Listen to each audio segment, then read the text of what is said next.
minsan ang kanilang mga pangamba. Kaya dinala namin ang buong pamilya para magpatingin sa doktor at mabigyang lunas na rin ang mga iniindang karamdaman. Basically, healthy naman talaga yung buong family. Yung isa, si Roselyn, iniinda niya na yung pagkakaroon niya ng alta presyon kasi nga na-diagnose siyang hypertensive nung siya manganganak eh.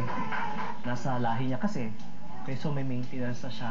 Si Rowell naman, okay naman siya, malakas. Although papansin ko nga dahil nga siguro sa kanyang kapansanan, talagang hindi siya nakaka-move ng mga madalas, kaya medyo nag-gain ng weight. Meron siya lang hypertension. Sa clinic yan. Posibleng pumasok din yung hypertension balang araw. Pero para kina Ruel at Rose, ang Pasko hindi para sa kanila, kundi para sa kanilang mga anak. Para sa akin masaya, kompletong pamilya.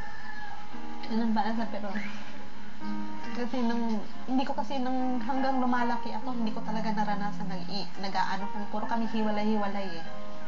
Kaya sana hindi mangyari sa itong anak ko. Gusto ko kompleto kami lahat.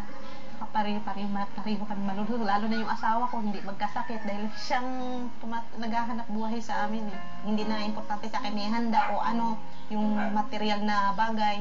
Ang inaano ko lang na malusog yung malusog yung pamilya ko, yung dalawang anak ko, hindi magkakasakit. Ang Pasko sa akin eh, magkakasama kami pamilya na malulusog, walang sakit. May pasyal ko yung anak ko. Kasi hindi nakakatikim ng pasyal yan eh.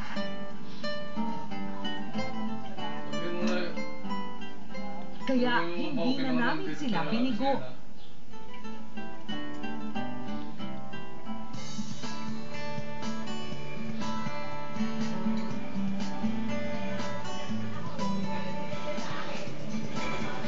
Pero bukod sa lakwatsa, ang hindi nila alam, may naghihintay pang sorpresa.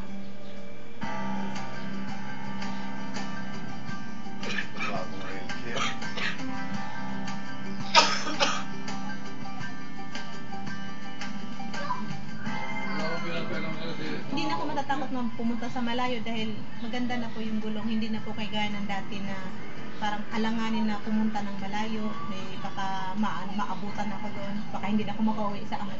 Baka makauwi na ako sa amin pagkapang na. Malaking bagay kasi ang wheelchair kasi sa amin.